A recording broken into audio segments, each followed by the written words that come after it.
안녕하세요. 저는 지금 40 초반으로 아들 둘을 혼자 키우는 돌싱녀입니다. 솔직히 지금 이 사연글을 쓰고 있으면서도 제게 일어났던 이혼이라는 과정들이 지금까지도 믿기지가 않습니다. 10년이라는 긴 세월 동안 시대거른을 모신 제가 남편에게 뒤통수 맞는 얼얼한 보답을 받게 되었죠. 같이 제 남편 욕 시원하게 한번 해주실래요?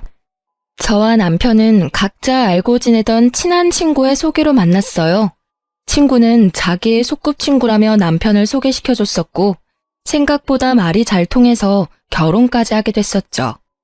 저는 시간을 자유롭게 누릴 수 있는 프리랜서 작가고 남편은 중소기업에서 일하는 직장인이었어요.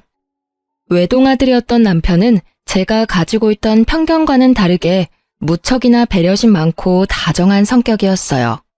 결혼을 생각한 건 역시나 그 부분에 영향이 컸었죠. 당시 남편과의 결혼에서 신경 쓰이는 점이라고는 아픈 시부와 그런 시부를 직접 모시는 시모뿐이었어요. 시모가 시부를 모시고 있는 집에서는 보통 며느리도 그렇게 해주기를 바라는 마음들이 있잖아요. 본인이 그렇게 하셨으니 그게 당연하다고 여기는 분들도 계시고. 하지만 시모는 부양이라던가 간병을 당연하게 생각하시는 분은 아니었어요. 결혼 후에는 시부의 상태가 더 안 좋아지면서 시모의 부담이 커졌었거든요. 그때 저는 시부와 함께 시모의 건강도 더 신경 썼었어요. 솔직히 오랜 병으로 누워 계시는 시부의 간병을 처음부터 하는 건 저에게는 너무 두렵고 힘든 일이었고, 그렇다고 이 모든 상황을 그저 보고만 있기에는 시모의 상황이 너무 안쓰러워 보였던 거죠. 순전히 시모의 힘든 모습에 마음이 쓰여 시작한 일이었어요. 솔직히 저희가 시부 명의의 집을 빌려 쓰고 있기도 했고 애들 둘이 시댁 식구들을 많이 닮아서 시부와 시모 모두 손주들에게 애정이 많이 컸었거든요. 그런 애정을 받고도 그걸 못 본 채 할 수 있는 사람이 세상에 어디 있을까요? 그렇게 매번 시모를 챙기러 자주 시댁에 들르는 저에게 시모는 농담처럼 이런 말을 할 정도였거든요. 우리 재산은 아들이 아니라 며느리한테 물려줘야겠네. 그때는 그저 시부 명의의 집을 빌려 쓰고 있던 저희에게 집 명의를 남편 앞으로 해주겠거니 하고 넘겼었죠. 어머님, 어차피 저한테 주셔도 애들 아빠 거잖아요. 저는 큰 재산 같은 건 바라지 않으니까 앞으로도 지금처럼 만날 때마다 맛있는 음식 먹으러 가요. 그게 저한테는 더 큰 기쁨이거든요. 솔직히 그 말을 고지고대로 믿을 며느리가 어딨나요? 그냥 칭찬하고 싶은 마음에 그렇게 말들을 꺼내는 거죠. 저한테 준다는 말은 아들에게 준다는 거하고 다를 바가 없잖아요. 그런데 그런 아들은 그다지 시댁 상황에 관심이 없다는 게 조금 문제라면 문제였죠. 남편이 나쁘다기보다는 너무 바빴거든요. 통화 연결도 안 될 때가 많았고 그럴 때는 남편의 감시탑 역할을 하던 친구에게 전화를 걸어 말을 전할 때도 있었어요. 저희 둘을 결혼까지 이어준 친구가 남편 회사 근처에서 카페를 운영하고 있었거든요. 너무 급할 때는 친구에게 남편 회사에 있는지 확인해달라고 부탁할 때가 종종 있었죠. 제 뒤통수 강타 사건의 처음은 첫 아이가 5살이 되던 해에 일어났어요. 지금도 잊혀지지 않는 가을, 연휴 기간이었죠. 오랜만에 부모님과 함께하는 1박 여행을 계획했었어요. 친정 부모님과 저희 부부, 동생 부부까지. 성인 6, 아이 2을 데리고 가는 여행이었어요. 이미 숙소 예약과 관광지표를 끊어놓은 상태에서 갑자기 이틀 전 남편이 일이 많아져서 피곤한 상태라 가지 못할 것 같다고 미안한 얼굴로 운을 떼더라고요. 솔직히 이번 여행을 무척 기대하고 있었던 터라 남편의 그 말에 실망을 많이 했어요.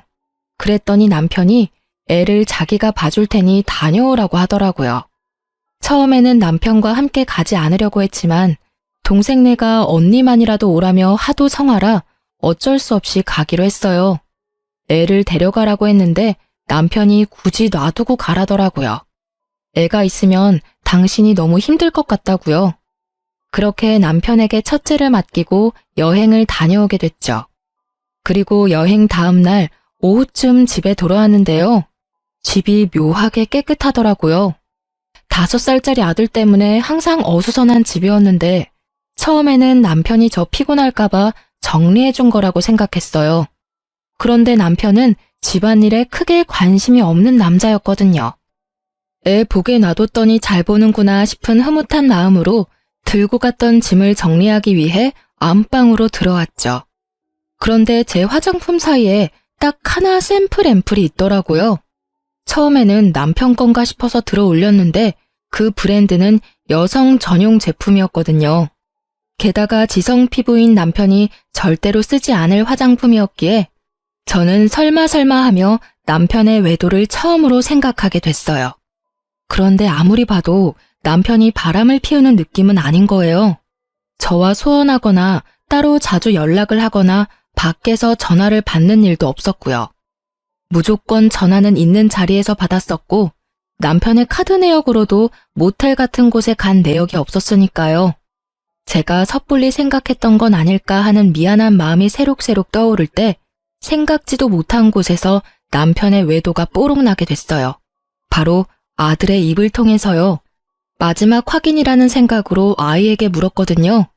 아들, 혹시 엄마 여행 가 있는 동안 재밌는 일 없었어? 평소랑 다른 일 같은 거 말이야. 아빠가 맛있는 거 많이 시켜줬어. 그리고 밤에 어떤 아줌마가 왔었어. 문소리가 나서 엄만 줄 알고 깼는데 엄마 아니라서 다시 잤어. 아들의 이 말에 제 온몸이 벌벌 떨리더라고요. 온몸이 분노로 사시나무 떨듯 떨렸죠.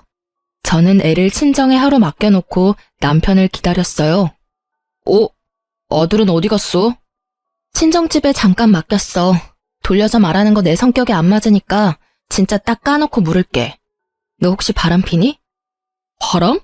그런 거 필 시간이 내가 어딨다고. 솔직히 요즘처럼 바쁘면 그냥 집에서 쉬고 싶을 뿐이라고. 피곤이 가득한 그 목소리는 매번 듣는 남편의 앓는 소리였습니다. 저번 가족 연휴 때 진짜로 이 집에 여자 안 데리고 왔어? 그날 집에 있던 아들이 어떤 아줌마가 집에 왔었다던데. 그럼 그 사람은 누구야? 내가 아는 사람이니? 내가 아는 사람 중에 한밤중에 와이프 없는 유부남 집에 들어올 만큼 상식 없는 사람은 없는데? 애가 잘못 봤겠지. 잠결에 TV에 나온 걸 봤을 수도 있고. 설마 그 이야기를 진짜 믿는 건 아니지? 그래, 나도 5살짜리 어린애 말만 믿고 당신을 추궁할 수는 없지. 근데 이 샘플은 좀 아니지 않아? 그게 뭔데? 여행 다녀온 다음날 내 화장대 위에 있던 샘플인데 당신 거라고 하기엔 피부 타입도 안 맞고 심지어 엄청 비싼 화장품이거든? 이건 누구 걸까? 내 건 아니고 이 집에 온 사람도 없다고 하고 내가 없는데 안방을 들락날락하며 내 화장대를 자기 마음대로 쓴 여자가 대체 누굴까? 이래도 외도가 아니야? 그건... 그래, 미안해. 정말로 그날 한 번의 일탈이었어. 솔직히 요즘 당신이랑 관계도 예전 같지 않고 정말로 인터넷으로 한 번 만난 사람이야. 나도 그런 일 하면서 마음에 죄책감 가득했어. 당신도 잘 알잖아. 내가 얼마나 당신이랑 애한테 충실한지. 정말 한 번이 맞아? 지속적으로 연락하고 그런 사이 아니야? 절대로 아니야. 정말 단 한 번뿐이었고 당신도 알다시피 나만큼 집, 회사만 아는 남편도 없잖아. 그런 사람이 왜 바람을 핀 건데 당신 나랑 이혼하고 싶었던 거야? 말해봐. 당신이 원하면 내가 이혼해줄게. 여자 만나고 싶으면 이혼하고 만나라고. 여보, 나는 절대로 이혼 안 하고 싶어. 왜 내가 이혼을 해? 나 진짜로 한 번의 일탈뿐이었다니까? 당신 없으면 나 진짜 폐인 된다고. 나 여전히 당신 사랑하고 이 가정을 무너뜨릴 일은 하고 싶지 않아. 당신이 원하는 건 뭐든 다 할게. 그러니까 제발 이혼만은 말하지 마. 사정하는 남편을 보며 저는 수만 가지 생각으로 골치가 아팠어요. 솔직한 말로 남편은 그 일을 제외하고서는 항상 완벽한 남편이자 아빠였기에 이혼이 꺼려지더라고요.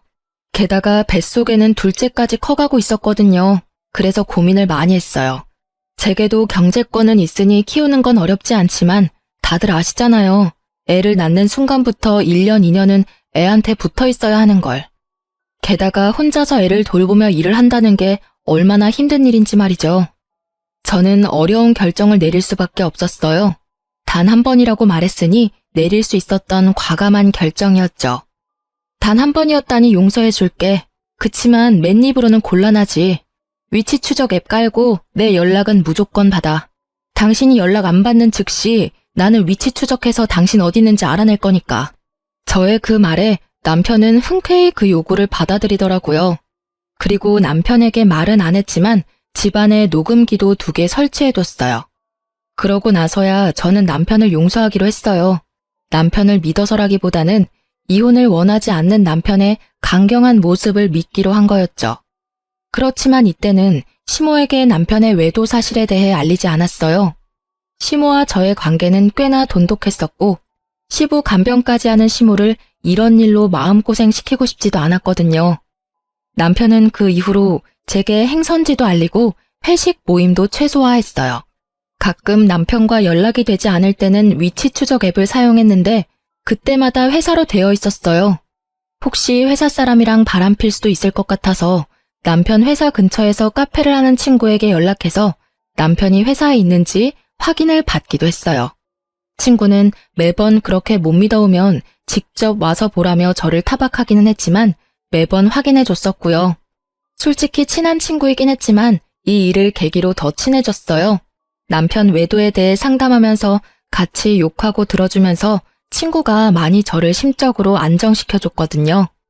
10년의 시간 동안 안방에 설치해 두었던 녹음기는 제가 집을 나설 때마다 켜두었지만 더 이상 외도의 음성은 녹음되어 있지 않았어요.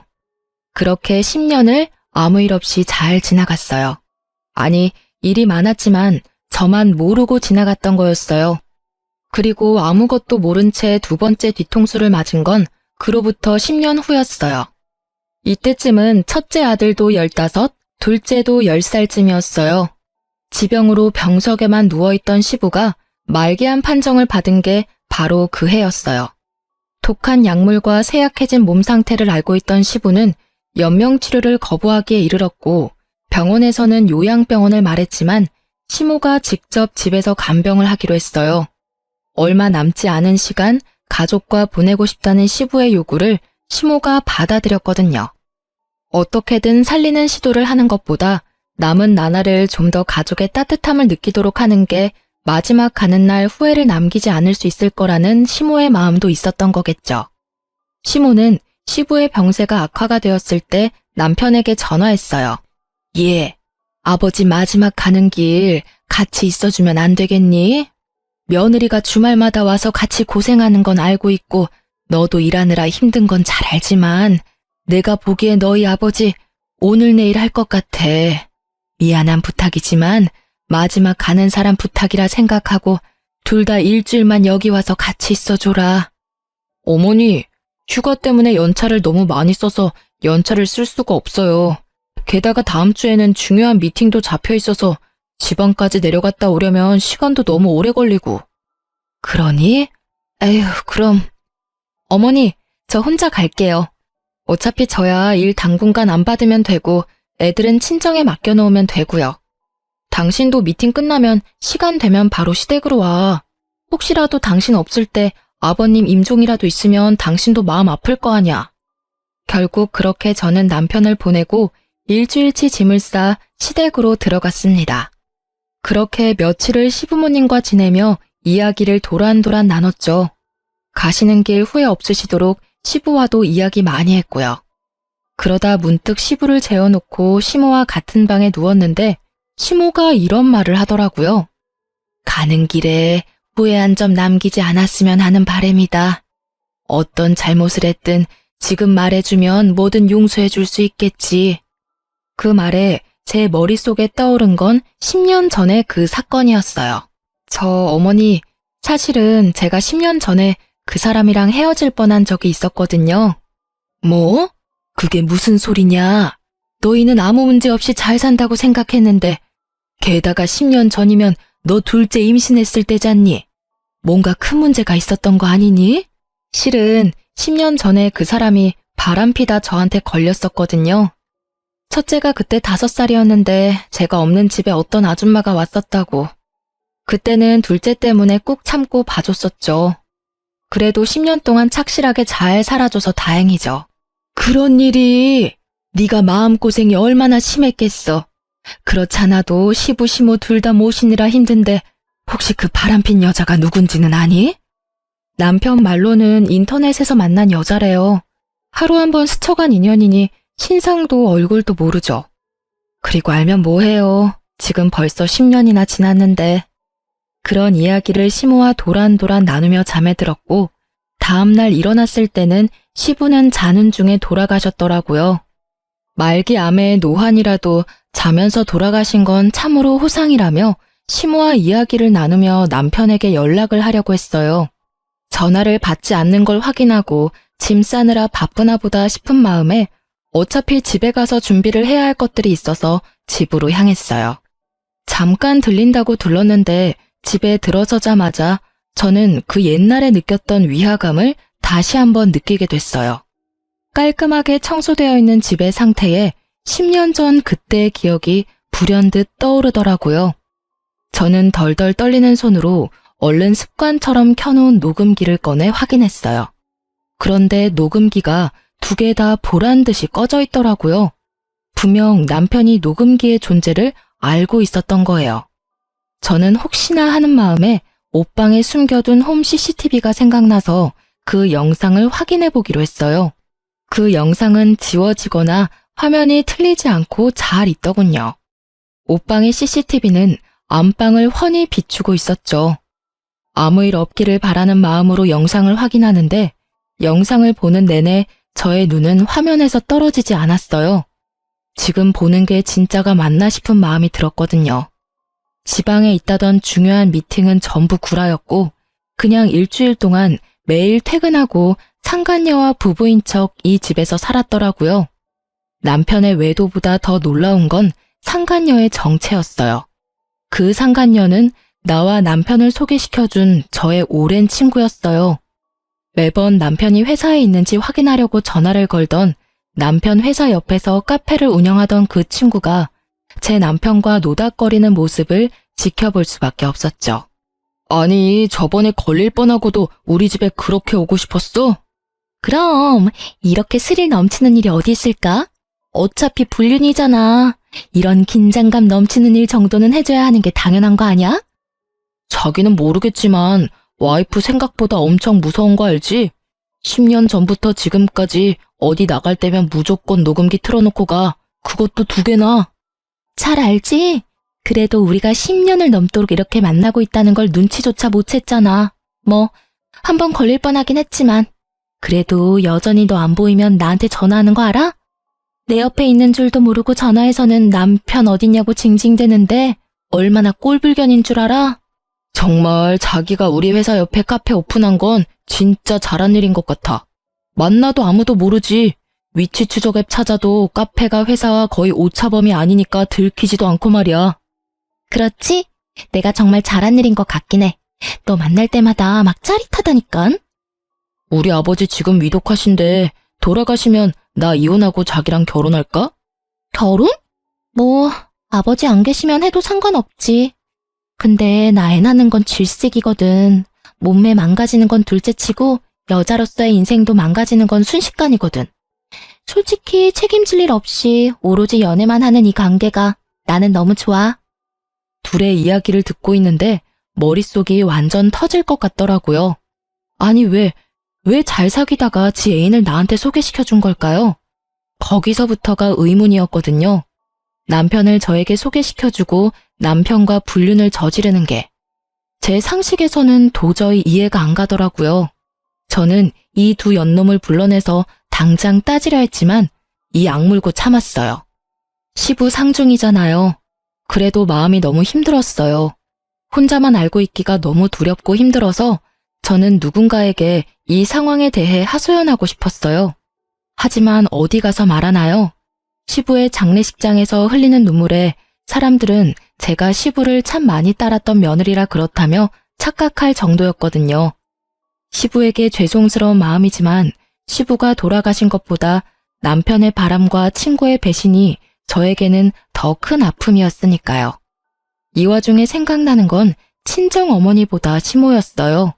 결국 버티지 못했던 저는 시부의 장례식이 끝나고 시어머니에게로 찾아갔어요. 어머님, 저 드릴 말씀이 있는데 잠시 괜찮으실까요?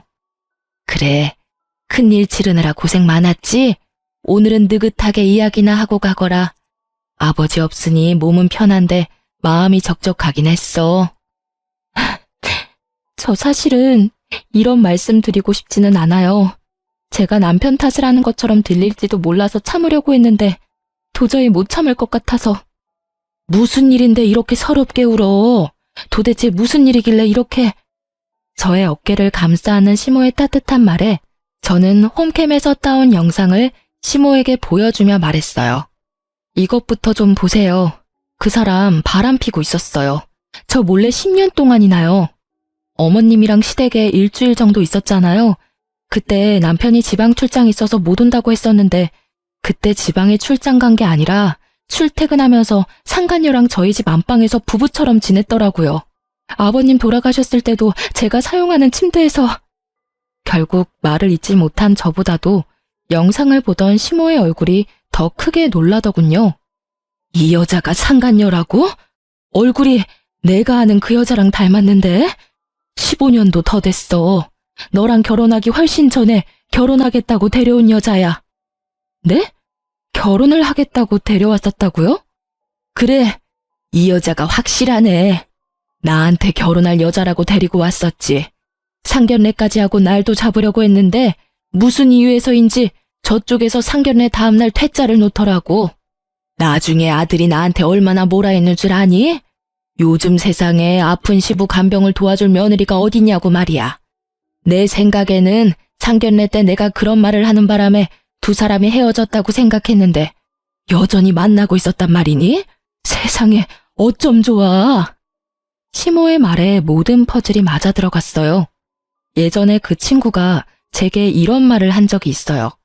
결혼을 약속한 사람이 있었는데 그 집 어른들이 마음에 안 들어서 상견례하고 엎었다고. 그러니까 저는 바보같이 그 상간녀의 계획대로 시부의 간병을 돕고 친구의 불륜마저 몰랐던 제대로 뒤통수 맞은 바보 같은 년이 된 거였어요. 눈물이 분노로 바뀌는 거 정말 순식간이더라고요. 놀라서 눈물 질질 짜던 제가 결국 도끼가 바짝 올라버렸어요. 시모와의 이야기로 모든 게 정확해진 저는 집에 돌아와 남편에게 상간녀를 안다는 이야기는 하지 않고 외도하는 거 안다고만 말을 꺼냈어요. 당신이 어떤 여자랑 바람피는 거 알아. 누군지는 모르겠지만 마지막으로 기회를 줄게. 나한테 말해줘. 그 여자랑 앞으로 계속 만날 거야? 정말로 마지막으로 주는 기회라는 마음으로 물었던 거였어요. 잘못한 걸 알고는 있는지 고칠 생각은 있는지. 남편 놈이 제게 미안하다고 사과를 하거나 고치겠다고 다시는 만나지 않겠다고 한다 해도 이혼을 결심한 제 마음은 변치 않을 거예요. 다만 정상적인 답변을 기대하고 있었거든요. 그런데 남편 놈의 입에서 나온 말은 말이 아니라 망언이었어요. 결국 들켰네. 뭐 맞아. 나 바람피고 있어.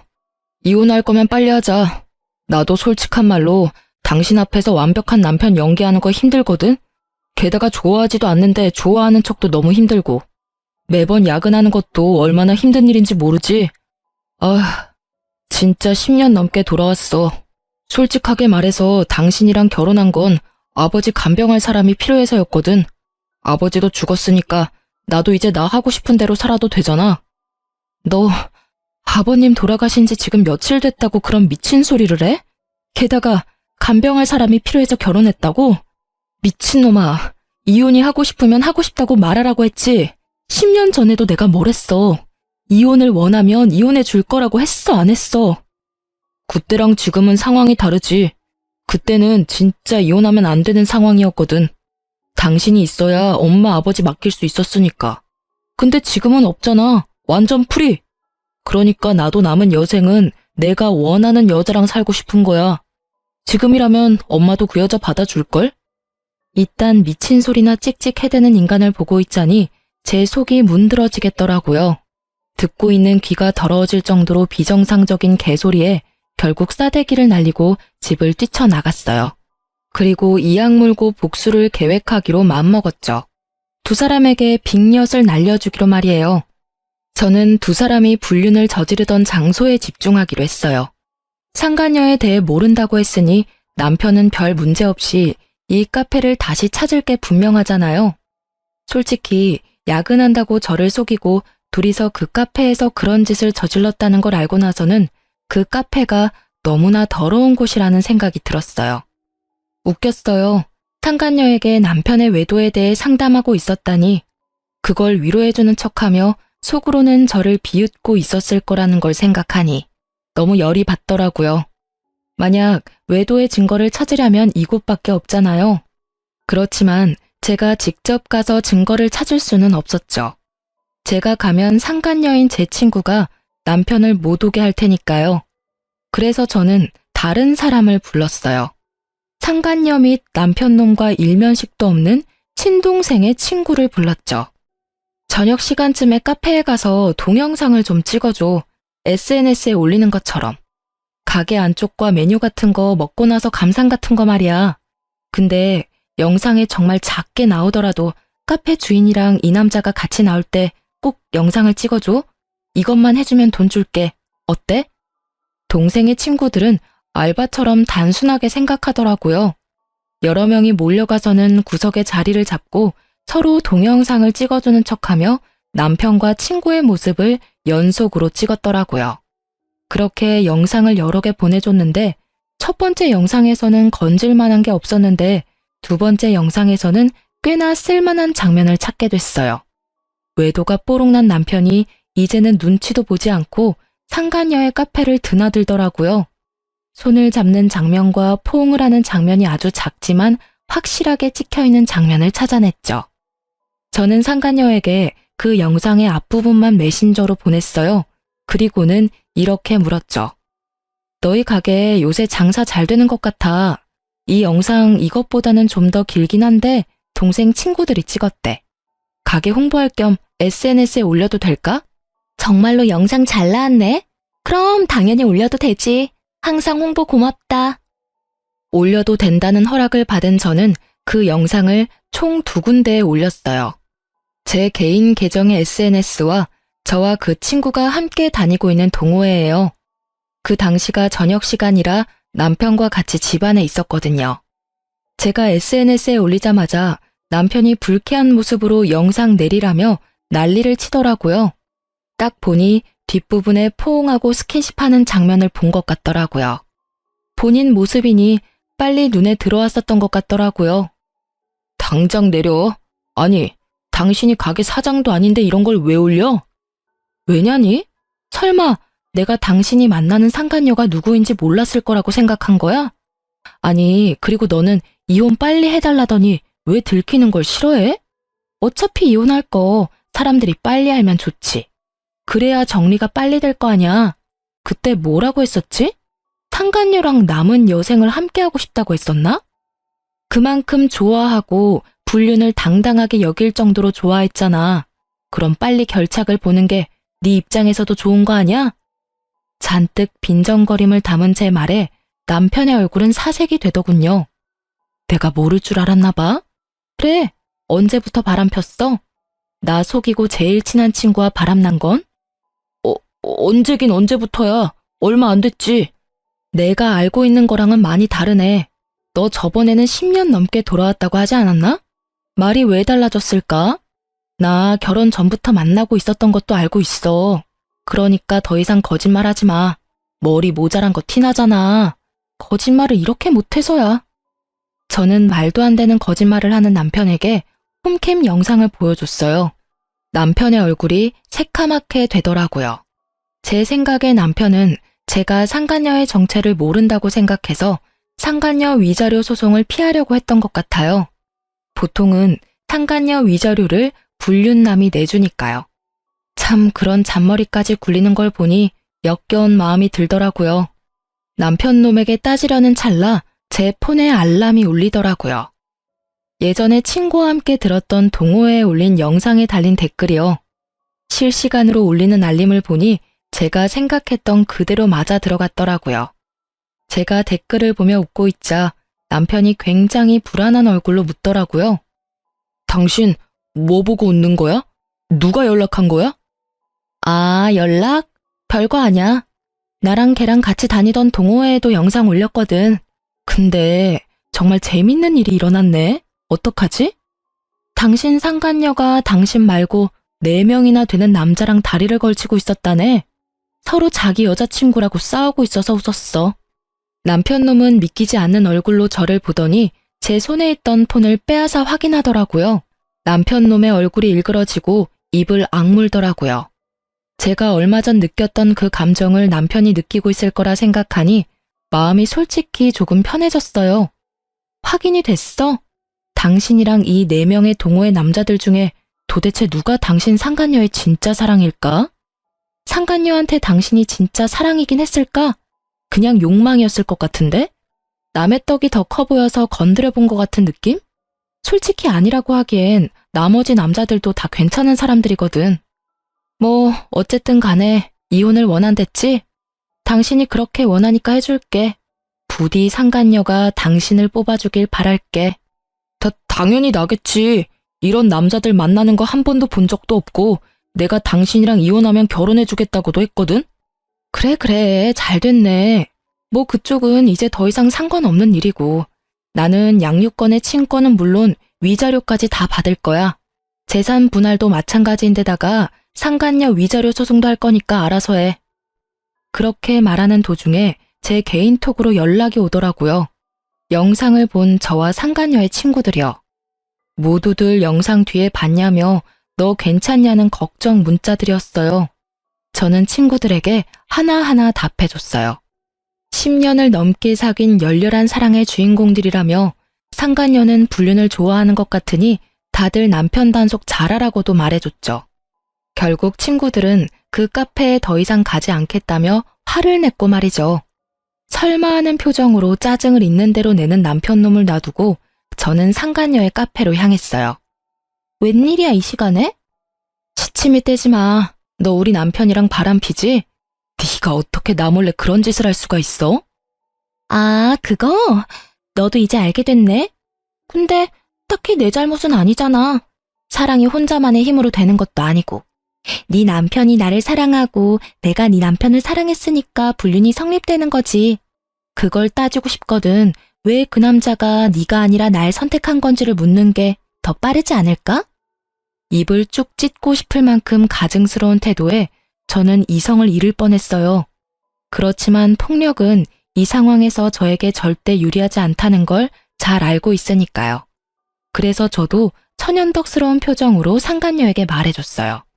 남편이랑 곧 이혼할 거야. 그리고 알지? 상간녀 소송은 상대방이 유부남인 걸 알고 만났다면 절대로 너한테 불리하다는 거 말이야. 아, 그리고 네 허락받아서 동호회에 올린 동영상 말이야. 나한테 이렇게 많은 연락이 오는지 모르겠네. 벌써 4명이나 되는 남자가 이 영상 뭐냐고 묻는데 넌 그 이유를 알아? 뭐? 미친 거 아니야? 그걸 왜 거기다 올려 이 나쁜 년아. 나쁜 년은 내가 아니라 너지. 어떻게 10년이 넘도록 나를 배신하고 속일 수가 있어? 너 정말 대단하더라. 바보 등신 같은 남편 놈은 네가 진짜 사랑이라고 여기던데. 그럼 나한테 연락 온 동호회 남자들 4명은 뭐야? 그 사람들한테 내가 친절하게 말해줄게. 네가 누굴 선택할지 궁금하긴 하네. 그렇게 말하는 도중에 상간녀의 폰으로 연락이 미친 듯이 오더라고요. 딱 보니 남편이나 그 4달이 걸친 사람들이겠죠. 자기 폰을 보고 전화를 받지도 못하는 상간녀를 보니 너무나 통쾌해서 웃음이 다 났어요. 왜 연락을 못 받아? 하긴 그 사람들이 다 네 밥줄인데 어떻게 한 사람만 고를 수 있겠어? 그래도 아쉽네. 우리 동창들도 여기 이젠 안 오겠대. 동창들이랑 동호회 사람들 이제 다 안 오면 이 카페 찾아오는 단골 다시 만들어야겠네? 솔직히 그렇잖아. 절친 남편 꼬셔서 불륜까지 하는 너한테 어떤 친구들이 자기 남편 데리고 오겠니? 야, 너 이러는 거 명예훼손이야. 사생활 보호법 뭐 그런 거 위반이라고. 너 당장 고소할 거라고. 고소해. 네가 허락해서 올린 거니까 나한테 잘못 없거든. 분해하며 씩씩거리는 상간녀를 놔두고 저는 가게를 나왔어요. 뒤에서 분해서 소리 지르는 상간녀의 모습에 웃음이 슬쩍 나오더라고요. 그날 이후로 저는 남편과 본격적인 이혼 과정에 들어가게 됐어요. 그리고 이혼을 하게 된 것에 미안한 마음으로 시모에게 연락을 했죠. 어머님께는 죄송한 마음뿐이에요. 큰일 치른 지 얼마 되지도 않았는데 다시 마음고생하게 만들어서. 그런데 정말 죄송하지만 10년을 저를 기만하고 그것도 가까운 친구와 불륜을 계속 저지른 남편을 죽을 때까지 도저히 용서하지 못할 것 같아요. 미래가 뻔히 보이는데 계속 질질 끌다간 저만 더 상처 입을 것 같아서 이제 그만하는 게 좋을 것 같아요. 저의 그 말에 시모는 네 마음을 이해한다며 저에게 도리어 미안하다고 했죠. 대신 저는 시모에게 이혼하더라도 시모가 좋아하는 손주는 자주 만나게 해드리겠다고 철석같이 약속을 했어요. 그제야 시모는 조금 밝아진 얼굴이 되더라고요. 그렇게 시모에게도 이야기를 해놓고 저는 조금은 가벼워진 마음으로 이혼 전문 변호사를 만나 상담을 하고 있었어요. 그런데 시모에게서 연락이 왔어요. 급히 할 말이 있으니 시댁으로 오라는 말이었죠. 시댁에 갔더니 망할 남편놈과 변호사, 시모 이렇게 셋이 있더군요. 남편의 얼굴은 푸르죽죽한 것이 아예 죽을 상이었고 변호사분은 난감한 표정으로 눈치만 보고 있었어요. 시모는 무척 초연한 표정이었죠. 이게 무슨 일인가 싶어 저도 일단 말을 아끼며 시모의 앞에 앉았어요. 당신 도대체 무슨 알랑방귀를 꼈길래 아버지가 그런 미친 유언을 남기도록 만든 거야? 와씨, 어디서 곰 같은 거 주워와서 간병질이나 시켰더니 아예 집 전 재산을 다 훔쳐가지고 가네. 곰이 아니라 완전 여우였구만. 너, 나 없는 동안 그러려고 아버지 간병하러 갔냐? 다짜고짜 따지는 남편의 말에 저는 어안이 벙벙했죠. 이 멍청한 놈이 나한테 뭘 따지고 있나 싶었거든요.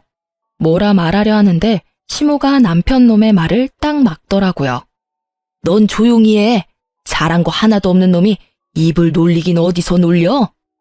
그렇지만 엄마, 진짜 말이 안 되는 이야기잖아요. 내가 아들인데 왜 재산을 저 여자한테 주는 건데요? 그렇게 궁금하면 네 아버지 살려서 물어봐. 애꿎은 나한테 성질내지 말고. 그리고 그 상황은 무조건 네 잘못 아니냐? 입이 10개라도 할 말이 없어야 할 놈이 어디서 입을 놀려? 이게 무슨 일이에요? 제 물음에 답한 건 남편 곁에 있던 변호사였어요. 저 고인께서는 돌아가시기 전에 공중 유언을 하셨는데 자신의 임종 때 마지막까지 자신의 곁에 있었던 사람들에게만 고인이 가진 아파트 2채와 상가 건물 3채를 지분 상속하기로 하셨습니다. 그리고 고인께서는 자신의 간병의 진심이었던 며느님께 현재 며느님이 살고 계신 신혼집을 온전히 상속하시겠다고 하셨고요. 그런 게 어딨냐고. 아니, 내가 자식이잖아. 멍청한 놈은 입에 개거품을 물며 그저 자신이 아들이라는 이야기만 수없이 변호사에게 소리쳐댔죠. 너, 이 못난 놈아. 네 아버지는 돌아가시기 직전에 네 놈 바람핀 거 알고 가셨어. 며느리가 그날 말해주지 않았다면 몰랐겠지.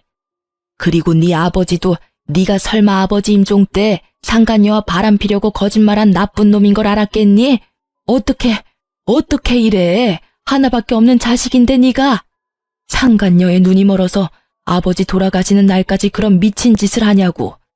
그러고도 네가 인간이야? 내 배에서 나왔지만 짐승 새끼도 그런 짓은 안 한다. 결국 소리치던 시모의 눈에 눈물이 뚝뚝 흐르더라고요. 그렇지만 남편놈 눈에는 시모의 눈물 따위는 보이지 않더라고요. 그저 앞으로 재산을 어떻게 해야 하는지 그것만 계산하고 있더라고요. 그걸 보니 한심함에 한숨이 나오고 시모를 보니 딱함에 한숨이 또 나오더라고요. 저딴 놈 어머니로 두기엔 참 아까운 분이셨거든요. 막판에 저와 남편의 위치는 순식간에 뒤바뀌었어요. 집에 돌아온 저는 집에서 나갈 준비를 하지 않아도 되었어요. 당당하게 이 집에 있으면 될 일이었죠. 남편은 눈치를 보더니 그 다음날 상간녀를 집에 불렀어요. 아직 이혼 전인데 벌써 날 부르면 어떡해. 와이프가 보면 참 마음 아프겠네. 그렇게 말하는 상간녀를 보며 저는 미소 가득 담아 웃어줬어요. 둘이 할 말 많은 것 같은데 대화나 나눠. 난 빠져줄게. 네가 왜 나가? 아직까지는 너희 집이잖아. 너도 같이 들어. 무슨 말인지는 뻔하겠지만. 상간녀는 남편놈이 자기에게 프로포즈라도 할 거라고 생각한 듯 한껏 차려입고 왔더라고요. 야, 너 때문에 일 완전 꼬였어. 지금 우리 아버지 돌아가시면서 완전 똥 됐다고. 갑자기 그게 무슨 소리야? 너희 아버지 돌아가신 게 왜 나 때문인데? 너 설마 그런 이야기 하려고 나 부른 거니? 당연하지. 아버지 임종 때 네가 같이 있고 싶다고 우기는 바람에 너랑 같이 있다가 재산 다 날려먹게 생겼다고. 그게 왜 내 탓이야? 나랑 바람 피우면서 재산까지 가져가려고 했던 거야? 너 웃기다. 언제는 돈보다는 내가 좋다면서? 그리고 난 너 때문에 상간녀 소송까지 당해야 하는데 네가 그렇게까지 억울해할 일은 아니지. 야, 그걸 말이라고 해? 네가 뭐가 그렇게 억울한데? 나 혼자 바람 폈어? 너도 같이 바람 폈는데 왜 억울한데? 거기다 너 나 하나만 있었던 것도 아니잖아, 이 나쁜 년아. 나 너한테 속은 거야. 완전 가스라이팅 당한 거라고. 결국 남편 놈이 상간녀에게 물건을 막 집어던지더라고요. 완전 발악을 하면서요. 미안한데 집 그만 훼손해 줄래? 이 집 이제 내 집이거든. 너도 그렇고 상간녀도 그렇고 둘 다 싸우려면 나가서 싸워. 남의 집에서 꼴사납게 굴지 말고. 왜 이 집이 네 거야?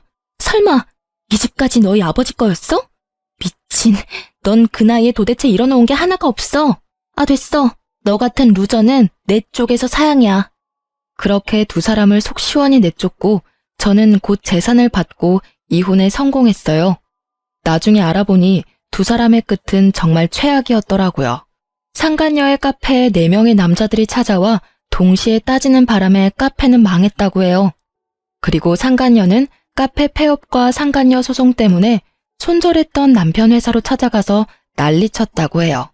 결국 와이프 10년 넘게 속여가며 불륜 저지른 게 회사 내에도 알려져서 결국 회사에서는 권고사직을 권했다고 해요. 그렇게 퇴사하고는 다른 직장으로 재취업도 못했대요.